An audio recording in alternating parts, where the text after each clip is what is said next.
Hello दोस्तों, आज मैं आपको बताने वाला हूँ कि भूगोल का जो परिचय है वो किस प्रकार से है। ठीक है, तो सामने देखिएगा भूगोल।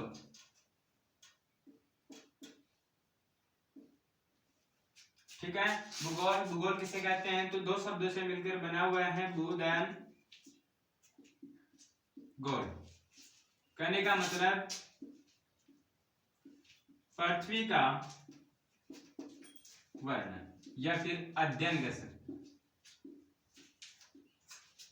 भूगोल भूगोल किसे कहते हैं? भूगोल का अर्थ की बात करें तो दो शब्दों से मिलकर बना हुआ है, बुध एंड गोल, जिसका अर्थ है पृथ्वी का क्या करना, अध्ययन करना या वर्णन करना, अपना भूगोल कहलाता है। ठीक है, इसके बाद में यदि बात की जाए भूगोल के जनक की, तो भूगोल के जनक की बात की जाए तो अपना किसे कहते हैं?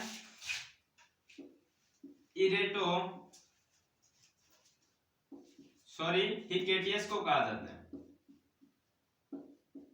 किसे कहा जाता है? हिकेटियस। भूगोल के जनक है अपना हिकेटियस कहलाता है, लेकिन व्यवस्थित भूगोल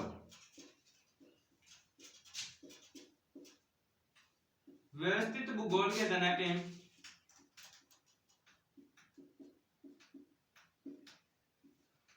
अपना इरेटोस्थनीज।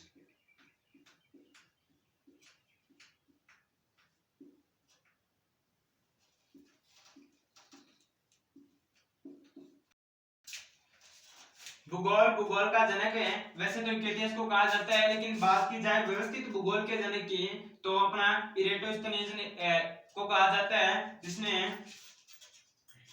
इसके बाद में बात की जाए इसकी परिभाषा की, तो परिभाषा अपन कह सकते हैं कि जो पृथ्वी है या फिर पृथ्वी पर जितने भी तत्व हैं उनका अध्ययन करना ही अपनी भूगोल कहलाती है। पृथ्वी का वर्णन करना ही भूगोल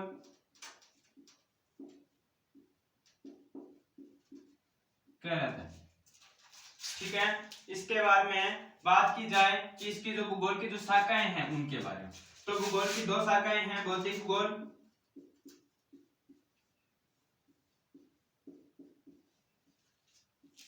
और मानव भूगोल। भौतिक भूगोल फिर मानव भूगोल। भौतिक भूगोल में जो भी आपने कक्षा 11 में या फिर क्लास 11वीं में जो भी पढ़ते हैं वो भौतिक भूगोल में आता है। उसके बाद में मानव भूगोल 12वीं क्लास में चलती है। ठीक है, इसके बाद में बात की जाए कि मानव भूगोल जो है, मानव भूगोल के जनक की, तो फ्रेडरिक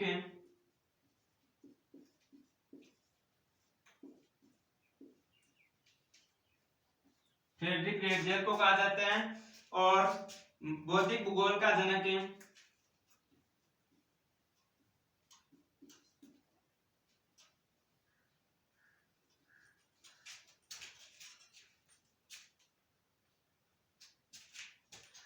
ठीक है, इसके बाद में अपन बात करते हैं मानव भूगोल हो गया, भौतिक भूगोल हो गया, और इसके बाद में इसने एक पुस्तक लिखी जिसका नाम था एंथ्रोपो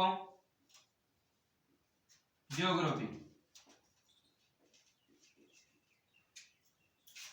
ठीक है, ये तो था इसका बेसिक, मतलब भूगोल किसे कहते हैं? तो भूगोल पृथ्वी का वर्णन करने अपना भूगोल कहलाता है। इसके बाद में बात की जाए भूगोल के जनक की, तो भूगोल का जनक है हिकेटियस है, लेकिन व्यवस्थित भूगोल के जनक की बात की जाए तो अपना इरेटोस्थनीज आता है। इसके बाद में यदि इसकी परिभाषा देखी जाए तो पृथ्वी का वर्णन करना क्या कहलाता है? अपने भूगोल कहलाता है। इसके बाद में भौतिक भूगोल आते हैं, तो भौतिक भूगोल अपने कक्षा 11वीं में, और मानव भूगोल का अपन पढ़ते हैं 12वीं क्लास में। ठीक है, इसके बाद में भौतिक भूगोल में अपने जो भी हैं पृथ्वी है, पृथ्वी की उत्पत्ति है, ब्रह्मांड की उत्पत्ति है, और तारों का निर्माण है, चट्टाने हैं, पर्वत है, पहाड़ है, पेड़ पौधे हैं, जीव जंतु है, इनका अध्ययन अपन भौतिक भूगोल में करते हैं। और जो मानव द्वारा जो अध्ययन किया जाता है, जिस भी तत्व का मानव द्वारा अध्ययन किया जाता है वो अपने मानव भूगोल में आते हैं। ठीक है, इसके बाद में बात करते हैं कि जो अपना अपन ज्योग्राफी पढ़ रहे हैं, भौतिक भूगोल के अंतर्गत अपन पढ़ेंगे अभी कि जो पृथ्वी है, सर्वप्रथम अपन देखते हैं कि जो पृथ्वी है, पृथ्वी की उत्पत्ति कैसे हुई। ठीक है, तो सामने देखिएगा।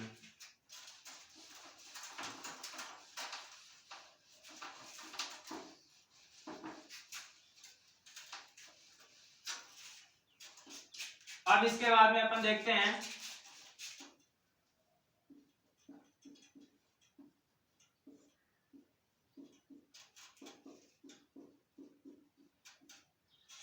पृथ्वी की उत्पत्ति। तो सर्वप्रथम या फिर शुरुआत में एक आकाशीय पिंड होता है,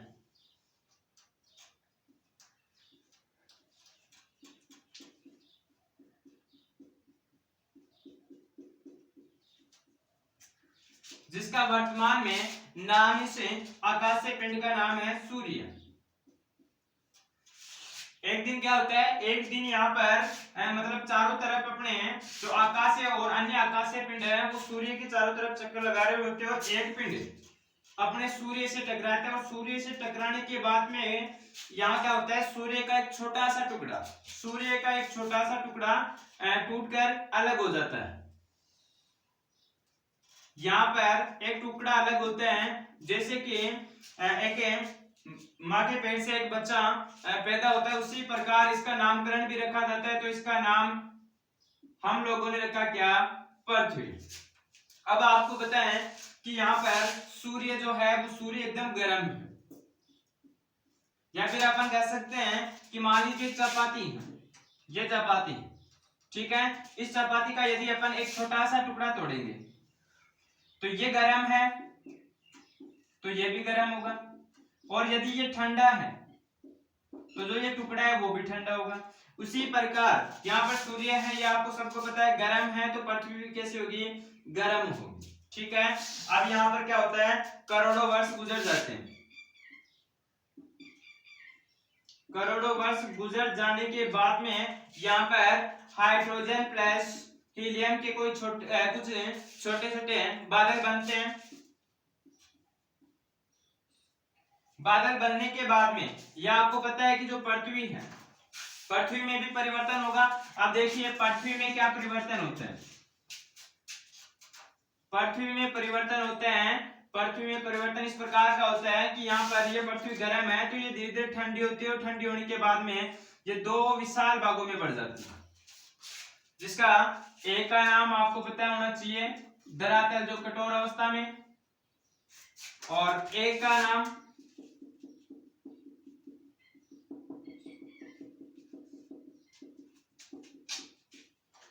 यहां पर रखा गया जल। इसके बाद में ये होता है कि जो अपना धरातल है, कुछ दिन यहाँ पर कुछ साल यहाँ भी गुजर जाते हैं, और गुजरने के बाद में यहाँ पर जो अपना धरातल है, धरातल, ठीक है, इसके बाद में धरातल का और जो अपना जल वाला जो भाग है, इनका दोनों का नामकरण रखा जाता है, इसे बोला जाता है, चलो साइड में बना देते हैं, और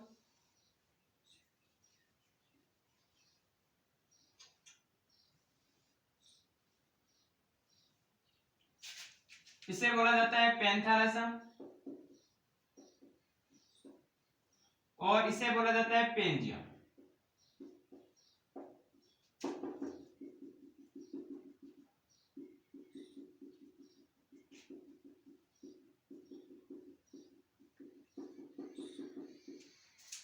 अब यहाँ क्या होता है, यहाँ पर धीरे धीरे जैसे चारों तरफ जल है, जल होने के बाद में यहाँ पर पेंजियम के बीच से एक दरार हो जाती है। दरार होने के बाद में आपको पता है चारों तरफ 45 में जल है, तो जल इसके अंदर भी जाएगा, जिसे नाम दिया गया 33 सागर।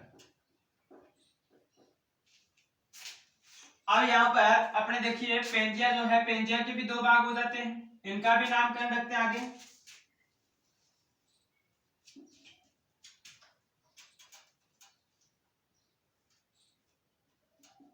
ये अपना 33 सागर हो गया।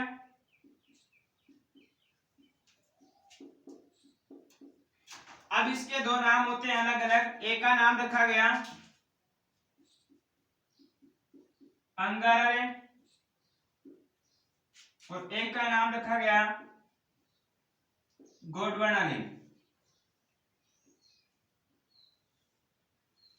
ठीक है, एक बार फिर से देखिएगा इतना कि शुरू में एक आकाशीय पिंड होता है जिसका वर्तमान में नाम है सूर्य। ठीक है, अब यहाँ पर क्या होता है, यहाँ पर है इसके चारों तरफ आकाशीय पिंड है। अब एक दिन क्या होता है, अचानक एक पिंड जो है जो सूर्य जो अपना आकाशीय पिंड है इससे आकर टकराते हैं।